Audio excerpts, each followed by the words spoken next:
I'm always humbled to be on these calls. I always love talking to this group. You guys are such badasses. I learn from you constantly. And yeah, this is a really cool topic that I got asked to speak on because we're faced with opportunities every single day and faced with opportunities with every single client. And obviously, we're here to maximize our opportunities, but we have to identify them first, right? So, what does that look like, and why is this such an important topic? We all know that there's a direct and by the way, the message topic of the message was identifying opportunities for now too, right? And we all know that there's a direct correlation between the chance of getting a sale and the time between making a customer making a decision, right? So we have to be excellent at creating urgency in a way that makes customer feel really good while also getting them in the mindset of decision making. So obviously, guys, we have a lot of packages and a lot of programs, and a lot of reps get kind of thrown off at times with deciding where to go next. My brain tends to get overwhelmed sometimes. So having a streamlined process for this and having just a plan of attack for figuring out what opportunity to talk about is key. So this message is mostly about how to identify what a customer is interested in and how to transition into showing that. And I'll run through some verbiage. I'll talk about different parts of the sales process. And I'll try to get through this, in time quickly here. So I think the better we can get at navigating the mind of a customer, though, and what their specific needs, wants, and interests are, the more we're going to sell at the booth overall. Plus, we all run long-term businesses here. So obviously, even if a customer doesn't get over the hump today on something, we have excellent notes and we have an easier sale for later, right? So you have to shoot your shot. I'm going to talk about that a lot. And it pains me to think about how much CPO we miss out on at times because we, A, fail to identify a customer's desires. And even when we do fail to take a shot, we fail to take a shot on seeing if they might knock it out today, right? So it's pretty crazy to think that people will buy Cutco at the fair and then go right over to the cookware booth, a different cookware booth, and get that as well. And by the way, you guys have probably had that happen to you at some point. I've had it happen to me. And if that's you, you probably have some work to do in this area, right? And again, totally has happened to me before, right? But the whole idea here is making our time at the booth with the client more valuable and maximizing our opportunities. So the question I want to pose is where does a customer need to be mentally and emotionally, right? And I also want to pose another question. Have you ever been in a situation where you feel like the customer is struggling to tell you what they actually want or what they're thinking about? Most of us have. So, where do you need a customer to be mentally and emotionally in the process to get them to open up? Because you can pitch the package, all the packages and programs you want, but if a customer isn't willing to tell you what they're interested in, you're just going to be shooting in the dark. So, there's a few things I like to focus on to get a customer in the right headspace to communicate with me effectively so I can help solve their problems at the end of the day, right? So one of the biggest things I focus on is making sure I have established a good connection where they feel seen and they feel appreciated. And this is especially around past customers, right? So build them up for what they already have and for being a great client while making sure they know that we also have a lot more to offer. When people feel seen and they feel appreciated, they're going to let their guard down. And your whole goal here is to create openness. I know I'm beating a dead horse with compared to my other talks, but it's like create openness, right? I also try to make sure that they feel like they can trust me. And this is really created through establishing yourself as a professional. It's through your confidence and making it known that you're on their side and you're focused on how you can help them is your number one task, right?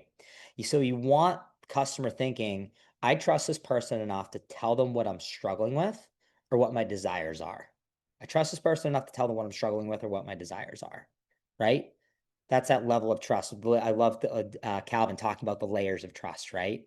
So a lot, by the way, we're super blessed to sell Cutco. A lot of work is already done for you with past customers because they trust the product. And we're so lucky to have just an incredible product that does so much of the work for us, right? So at certain times, I do believe you need to make things very non-committal and make things very hypothetical can help until you've built enough value to throw out a tie down and have them bite, if you're with me on that. So I was once told that great salespeople show before they sell.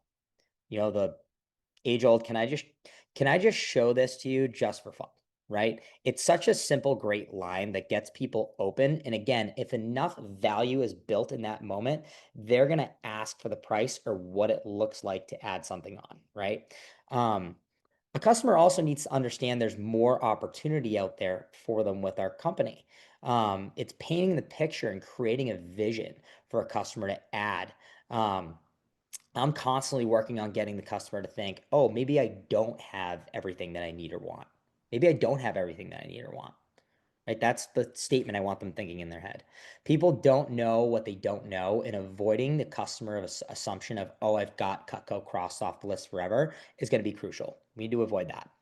So you also have to establish a reason for them to buy now. Um, specials at the fair, packages, programs you can't find online or in catalogs, right?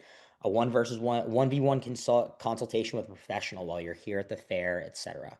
So create value in getting it now and pain around getting it later, right? There's subtle ways to do this for like, by the way, for example, like there's a difference between Ms. Jones, you should probably get this now before the price goes up and you spend more later versus what I think is better, hey, we've been super busy at the fair this year because most people realize the price of everything is still on the rise. I have a lot of customers who are trying to avoid kicking the can down the road, so they aren't paying more later, which makes a lot of sense in my opinion, right? Big difference between that. You need a customer in the mindset of it wouldn't make sense for me not to do this right now, right? It wouldn't make sense for me not to do this right now. So get them thinking that. All right, so let's talk about finding opportunities right away. Use the bird's eye view approach, right? Right off the bat, show them everything that they're missing and what everyone is working towards. Ms. Jones, this is a bird's eye view of what's possible with Cutco. Most people know us as a knife company, but we're actually a high-end kitchen company that specializes in pans, silverware, accessories, and of course the knives, right? People are sick of buying crap from China that doesn't last. And with the tariffs coming into play, you'll probably end up paying more for all that stuff anyways now too, right? So have your elevator pitch on each product down. I know I preach this constantly and be able to pique interest quickly.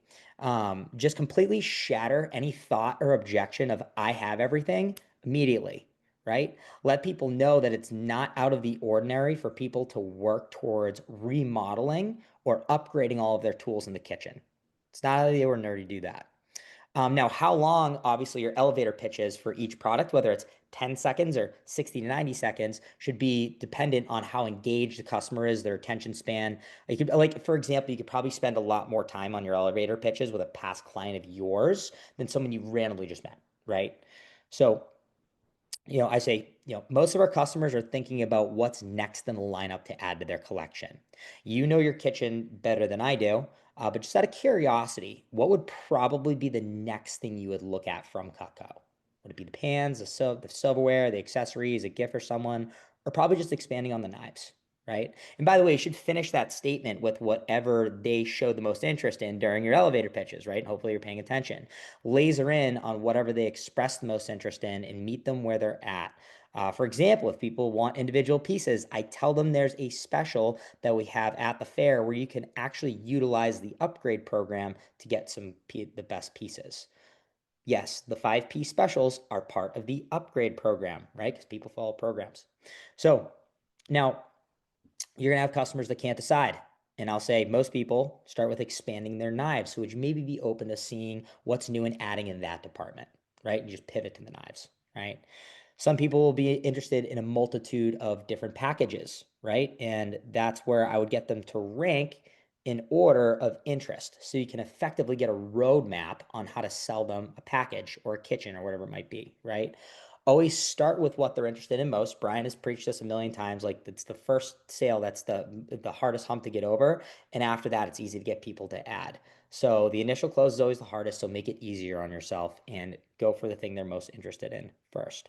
So um, when it comes to building urgency, it really comes down to helping people understand this experience is much better than Costco, online, catalogs, home demos. Like this is the place, right? Using the verbiage of like, Miss Jones, most of our customers shop with us here at the fair because we have access to certain packages, programs, and products you won't find online or in catalogs, right?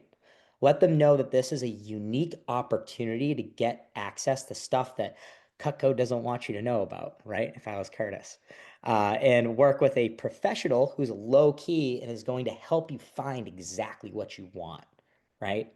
Um, I've been using the crap out of the line that I learned from Matt and Brandon of like, I have zero attachment to what you get today. I just want to make sure you guys get the right option, right? And I genuinely do. I don't care if somebody buys a trimmer or a kitchen from me. But if you're gonna come talk to me and we're gonna get into this, like we're gonna do some sort of business together. I have the assumption that we're gonna do business, but I genuinely don't care what it is, and I give them that space, right? So, anyways, let's quickly here talk about uncovering interest throughout the approach a little bit, right? So give people space to talk and to think. If they gravitate towards something, use that in your approach. If you're showing an upgrade and they start checking out other products, just say, oh, I see you found can opener. Those are amazing, by the way. See what their reaction is, right? Where people direct their attention will give you so much valuable insight as how to navigate a conversation. So pay close attention. Now, I know most of you think I suck at this, but I'm pretty locked in with customers.